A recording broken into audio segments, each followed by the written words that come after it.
The Apollo University, University of Leicester, 35 lakhs fees for 3-year BTech CSE UK. ఈ movie విషయానికి వచ్చేటప్పుడు మీరు ఇందాక ఒక చెప్పిన ఇన్సిడెంట్, ఒక మామే కోడల కోసం చేసేదని చెప్పేసి అని అన్నారు. అట్లాంటిది ఇంకొక ఇన్సిడెంట్ ఒకటి చెప్పండి సార్. మీరు ఇదైతే చూసింటారు కాబట్టి మీరు ఇందులో పెట్టారు. ఒక అమ్మాయి వాడు లవ్ చేస్తుంది. సరే ఆ అమ్మాయి వీడిని వాడు అమ్మాయిని మోసం చేస్తాడు మేడం, చీట్ చేసి ప్రెగ్నెన్సీ చేయడం వదిలేస్తాడు మేడం. వాడిని తీసుకెళ్ళి లోపలేసి బొక్కలు ఎరగొట్టేసి వాడిని ఎలాగైనా సరే లోపల అని చెప్పేసి ఆ అమ్మాయి ఒకటితో పడుకుంటుంది. ఒక పోలీస్ ఆఫీసర్ ఎవడైతే ఉన్నాడో, అది రియల్గా ఉన్న ఇన్సిడెంట్. అది జనరల్గా చెప్పాలంటే. సో అలా కూడా బిహేవ్ చేస్తారు, అలాగా ఆలోచిస్తారు అమ్మాయిలు కూడా, లేడీస్ కూడా. అవతల కూడా మీద రివెంజ్ తీసుకోవడం కోసం ఈ అమ్మాయి శీలం పోయినా పర్వాలేదు అనుకుంటారు.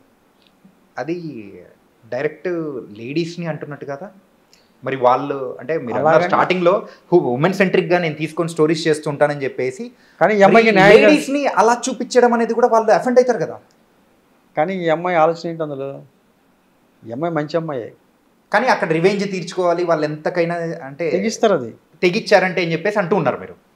డెఫినెట్గా తెగిస్తారు వాళ్ళు. ఎందుకంటే ఆ టైంలో వాడికి ఏంది, నన్ను మోసం చేసేటాడు, వాడి మీద నేను కక్ష తీర్చుకోవాలి, వాడి మీద పగ తీర్చుకోవాలనుకుంటూ ఉంటుంది.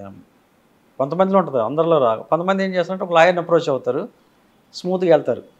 కొంతమంది ఏంటి, ఎలాగైనా వాడిని చంపేయాలని చెప్పేసి ఈ అమ్మాయి కత్తి తీసుకెళ్ళి వాడిని చంపేస్తుంది. ముగ్గురు ఒకటే ఆలోచిస్తారు, కానీ ఒక్కొక్కరు ఒకలాగా ఎమోషన్స్ ఉంటాయి అన్నమాట. ఒకరేమో డైరెక్ట్గా వెళ్ళి కత్తి తీసుకొని చంపాలనిపిస్తుంటుంది, ఒకరికేమో వీడిని ఇండైరెక్ట్గా కొట్టాలి అని చెప్పేసి అనిపిస్తుంటే, ఒకరేమో డైరెక్ట్గా లాయర్ని కలపాలనిపిస్తుంది, ఒకరేమో 10 మంది ముందు పంచాయతీ పెట్టి సామరస్యంగా పరిష్కరించుకోవాలని ఒకరికి ఉంటుంది. అలాగే రకరకాలుగా ఉంటుంది వాళ్ళకి. అందరికి ఒకేలాగా అనిపించదు. మన సొసైటీలో 10 మంది అమ్మాయిలు చూస్తే 10 మంది కూడా జరిగిన అన్యాయం ఏంటి, వాడు మోసం చేసాడు, ఆ మోసం చేసిందని ఒకరు ఒకలాగా వెళ్తారనమాట. ఒకరు పోలీసుల ద్వారా వెళ్తే, ఒకరికేమో పంచాయతీ ద్వారా వెళ్తారు, ఒకరేమో లాయర్ ద్వారా వెళ్తారు. లేదు వీడిని ఎలాగైనా దెబ్బ కొట్టాలని ఇండైరెక్ట్గా వాడిని సైకలాజికల్గా దెబ్బ కొడతారు. ఇది వాడిని ప్రతిరోజు ఫోన్ చేసి వాడికి టార్చర్ పెట్టి పెట్టి పెట్టి వాడిని లాస్ట్కి మానసికంగా కుంగిపోయేలా చేస్తారు. వాళ్ళు వాడు చచ్చిపోతానని ఎలాగ తీసుకొని వస్తారు. అదొక సైకలాజికల్ డ్రామా అనమాట. అది అలాగా చేయడం అనేది ఇలాగ రకరకాలుగా వెళ్తుంటారు. సో అందులో ఒకటి ఇందులో ఒకటి చూపించామన్నమాట. కథ ఒకటే, జరిగిన ఇన్సిడెంట్ ఒకటే, కానీ వెళ్ళిన విధానం వేరే ఉంటుంది అంతే. ఓకే, ఏం మాట్లాడాలో ఒక నిమిషం ఆలోచించాల్సి వస్తుంది. నాకైతే ఏం అర్థం కావట్లేదు. ఒక డైరెక్టర్ అనేటప్పటికి ఖచ్చితంగా ఒక వర్సటైలిటీ అనేది కూడా చూపించాలి అనుకుంటారు, డిఫరెంట్ కథలు చెప్పాలి అది కూడా అని చెప్పేసి అనుకుంటారు. కానీ మీ విషయంలో మాత్రం ఒక సామాజిక స్పృహ వచ్చే టైప్లోనో, మరి పాతకాలంలో అయినా కానీ ఇలా కొన్ని నాటకాలకు దాని నుంచి ప్రేరణ అయ్యి తీసుకొని, అది కూడా కొన్ని హార్డ్ హిట్టింగ్ స్టోరీ లైన్ తీసుకోవడానికి ద రీజన్ ఏంటి సార్? అంటే మనం వచ్చిన వాతావరణం ఒకటి ఉంటుంది. జనరల్గా ఏంటంటే మనం చిన్నప్పటి నుంచి, అంటే ఊహ తెలిసిన దగ్గర నుంచి మనకి ఏమైనా గుర్తుంటాయి మెమొరీస్. మనం ఊర్లలో కొన్ని విషయాలు చూస్తూ ఉంటాం, ఎందుకంటే అంతా విలేజ్ నుంచి వచ్చేవాళ్ళు ఎక్కువ కాబట్టి. నాకు చిన్నప్పటి నుంచి నేను చూసిన విషయాలు ఏవైతే ఉన్నాయో, నేను చదివిన బుక్స్ ఏదైతే ఉందో, నేను చూసిన మనుషులు ఎవరైతే ఉన్నారో వాళ్ళ ఆలోచన ధోరణి కానీ, బుక్స్లో ఉండే క్యారెక్టర్స్ కానీ, ఆ కథల్లో ఉండే ఎమోషనల్ ఎలిమెంట్స్ ఏవైతే ఉన్నాయో అవి కానీ, కొంతమంది వ్యక్తులు చూడటం వల్ల, వాళ్ళతో కలిసి మాట్లాడడం వల్ల, వాళ్ళు ఆలోచించే విధానం కానీ, ఇవన్నీ కూడా ఇన్ఫ్లుయెన్స్ ఉంటాయి అన్నమాట.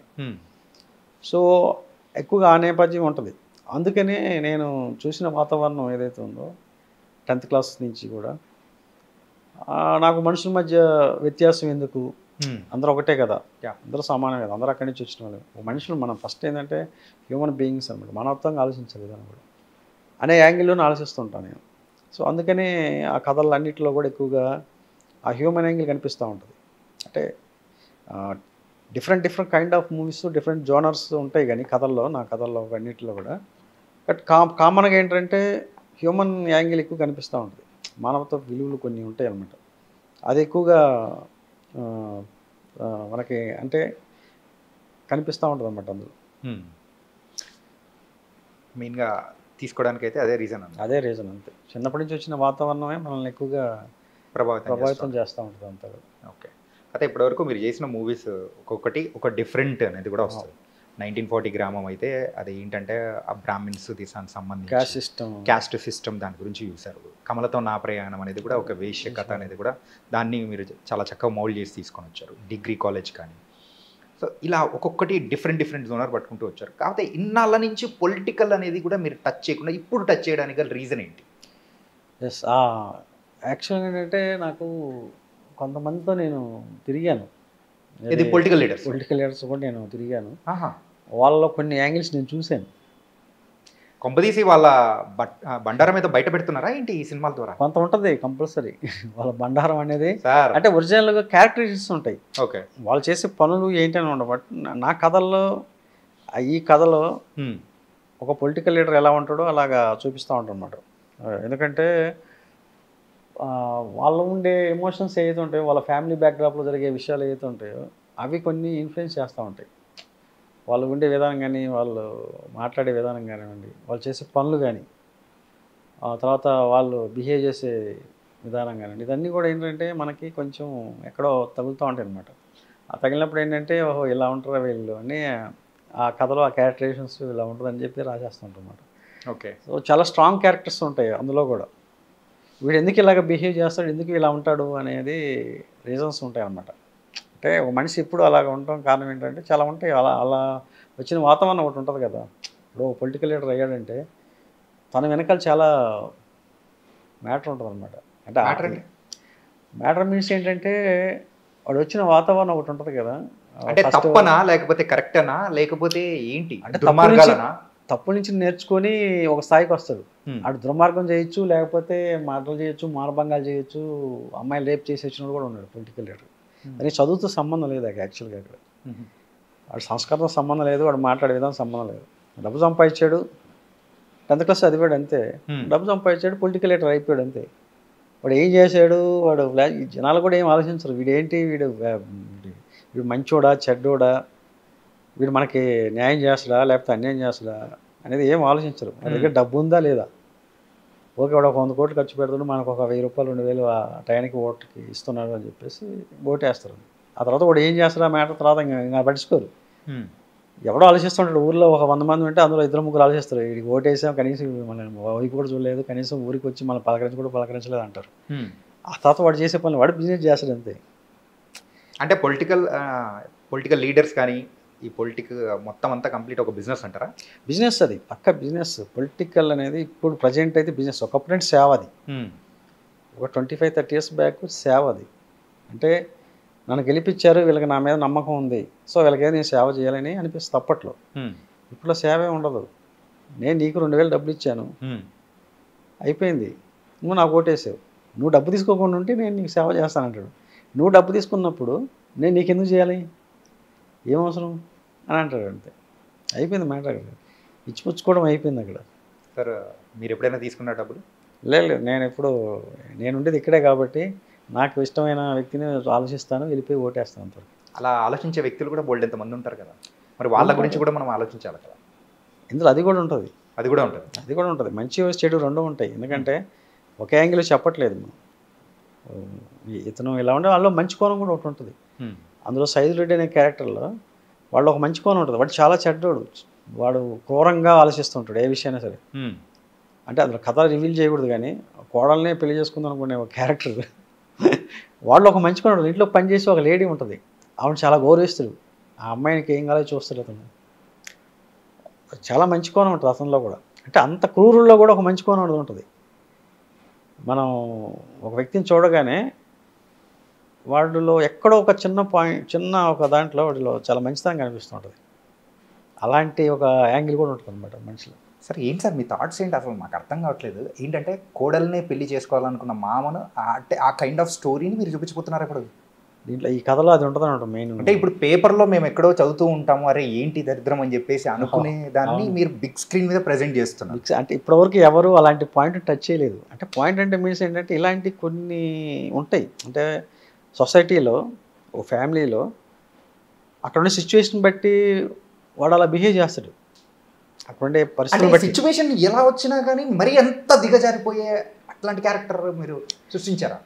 డెఫినెట్గా ఉంటుంది. అంటే సొసైటీలో 1% ఎక్కడో అది ఉంటుంది. ఎక్కడో చోట ఇప్పుడు అంటే మనకు నార్త్ ఇండియాకి వెళ్తే చాలా ఉంటాయి ఇలాంటి ఇన్సిడెంట్స్. కూతురు రేప్ చేయడం ఉంటుంది. తర్వాత ఇంకా రకరకాల ఇన్సిడెంట్స్ మనం చూస్తుంటాం జనరల్గా. సో అలాంటి వాళ్ళు ఇది తప్పు అని కూడా చెప్తాం మనం కథల్లో. ఎందుకంటే వాడు అలాగా బిహేవ్ చేసినప్పుడు ఆ అమ్మాయి ఎలా రియాక్ట్ అవుద్దో కూడా ఉంటుంది ఇందులో. ఆ అమ్మాయి ఏం చేసింది ఇలాంటి వాడికి, ఇలాగ ఆలోచించేవాడికి ఆ అమ్మాయి ఎలా రియాక్షన్ ఉంటుంది అనేది కూడా ఉంటుందన్నమాట. అంటే అలాంటి క్రూరత్వమైన పాత్రలు కూడా ఉంటాయి. అందుకే కదా అది క్యాప్షన్ పెట్టింది, జంతువు లక్షణాలు మనుషులు కదా అని చెప్పేసి అందుకే పెట్టాము. నేను అంటే మీరు ఆ క్యాప్షన్ పెట్టగానే నేను అర్థం చేసుకోవాల్సింది ఏంటంటే, మీరు అంటే ఇప్పుడు మీరు చెప్పిన దానికి నాకు ఫ్యూజ్లు ఎగిరిపోయాయి. ఇట్లాంటిది ఇంకేమైనా ఉన్నాయా? చాలా ఉన్నాయి ఇందులో. అంటే ప్రతి వ్యక్తి కూడా ఇందులో చాలా క్రూయల్గా బిహేవ్ చేస్తుంటాడు. అట్ ది సేమ్ టైం వాడు తప్పున కూడా తెలుసుకుంటాడు. ఒక్కొక్క క్యారెక్టర్ ఏమో ఇది ఎండ్ ఇచ్చేస్తుంది అనుకో, ఒక క్యారెక్టర్ ఏమో కొంచెం రియలైజ్ అవుతూ ఉంటుంది అనమాట, నేను ఎందుకు ఇలా చేశానని చెప్పేసి. అంటే పవర్ కోసం, డబ్బు కోసం, పవర్ కోసం వాళ్ళు ఎలాగా అవతల మనిషిని చంపడానికైనా రెడీ, వీడు సావడానికైనా రెడీగా ఉంటారు అనమాట. అలాగా వ్యవహరిస్తూ ఉంటాడు. మొత్తం అది అయిపోయిందా సార్? షూట్ మొత్తం అయిపోయిందా? అయిపోయింది. నెక్స్ట్ మంత్ రిలీజ్ ప్లాన్ చేస్తాను అసలు. అరే మొత్తం అవుట్ చూసుకున్న తర్వాత ఏమనిపించింది సార్? చాలా అద్భుతం. అంటే అది మనం చెప్పకూడదు. టీజర్ రిలీజ్ అయిన తర్వాత ప్రతి ఒక్కరు చెప్తారు ఇలాగో ఉంటారా మనుషులు అని చెప్పేసి, ఇలా బిహేవ్ చేస్తారు, ఇలా ఉంటారా, అసలు సొసైటీలో ఇలాంటి వ్యక్తులు ఉన్నారా అనిపిస్తూ ఉంటుంది. అంటే మన మధ్య తిరుగుతున్న వాళ్ళే ఇలాగ బిహేవ్ చేస్తారా అనిపిస్తూ ఉంటుంది. పొలిటీషియన్స్ విషయంలో అవ్వచ్చు, ఒక బిజినెస్ చేసే వ్యక్తులు అయి ఉండొచ్చు, లేదా ఎక్కడ పనిచేసే వాళ్ళు అయి ఉండొచ్చు. ఎవడ స్థాయికి తగ్గట్టుగా వాడు ఆలోచన ఉంటుంది అన్నమాట. సార్ ఒకటి అడగనా సార్? ఇప్పుడు సినిమాలు చూసి ప్రభావితం అయ్యే జనాలు ఇప్పుడు మనం చూస్తూ ఉంటాం. ఏంటంటే మన సినిమా అంతా ఒక రకంగా తీసి లాస్ట్లో ఒక మెసేజ్ అనేది ఇచ్చేస్తే it's a message oriented movie అని మనం అంటూ ఉంటాం. కానీ ప్రజలు ముందున్న మొత్తం తీసుకొని లాస్ట్లో ఉన్న మెసేజ్ మాత్రం పక్కన పడేస్తారు. అవును కదా? మరి ఇప్పుడు మీరు ఇలా చూపించడం వల్ల ప్రభావితం అయ్యే అవకాశాలు ఏమైనా ఉంటాయా? అంటే ప్రభావితం అవ్వరు, కానీ చూసి షాక్ అవుతారు. ఇలాంటి వ్యక్తులు ఉంటారా సొసైటీలో అని చెప్పేసి, ఇలాంటి మనుషులు కూడా ఉంటారా అనిపిస్తూ ఉంటుంది. ప్రభావితం అవ్వరు, చూసి చాలా యాంగ్జైటీగా ఫీల్ అవుతారు. అరే ఏంటి వీళ్ళు ఇలా బిహేవ్ చేసి ఇలా ఉంటారు ఆ మనుషులు, నేను ఇంకా ఏదో అనుకున్నాను, నిజంగా ఉన్నారు ఇలాంటి వాళ్ళు కూడా అనిపిస్తుంటారు వాళ్ళకి. అంతే, దానివల్ల ప్రభావితం అవ్వరు. యూత్ ఏంటంటే వాళ్ళకి సపోజ్ డిగ్రీ కాలేజ్ సినిమా లాంటివి కానీ అలాంటి విషయాలు ఏంటంటే కొంచెం ప్రభావితం అవుతారు. బట్ అవి జరిగే విషయాలే దాంట్లో చేశాను అనమాట, చూపించాను దాంట్లో డిగ్రీ కాలేజ్ సినిమాలో. డిగ్రీ కాలేజ్ గురించి మాట్లాడుకుందాం సార్ అయిపోయిన తర్వాత. దాని గురించి ఒక పెద్ద క్వశ్చన్. అందులో ప్రభావితం అనేది ఏముండదు, బట్ చాలా అంటే మనుషులు వ్యక్తిత్వాల గురించి తెలుసుకుంటారు ఫస్ట్. అదొక సబ్జెక్ట్ అనమాట. ఇది ఒక సబ్జెక్ట్ జనరల్గా. ఇప్పుడు అవతల వాడు ఒక టిపికల్ క్యారెక్టరు, వీడు మనల్ని ఏదో చేస్తాడు అనుకునే టైంలో మనం చాలా జాగ్రత్తగా ఉంటాం కదా. ఇక్కడ ఈ పాత్రలు చూసేటప్పుడు ఏంటంటే ఓహో ఇలాంటి వాళ్ళతో మనం జాగ్రత్తగా ఉండాలి అనిపిస్తూ ఉంటుంది. ఇలాంటి వ్యక్తులతో మనం ఎలాగ కమ్యూనికేట్ అవ్వాలి, ఎలాగ వాళ్ళతో మనం మాట్లాడాలి, వీళ్ళతో ఎలాగ అప్రోచ్ అవ్వాలి, వీళ్ళ నుంచి ఎలా బయటపడాలి మనం.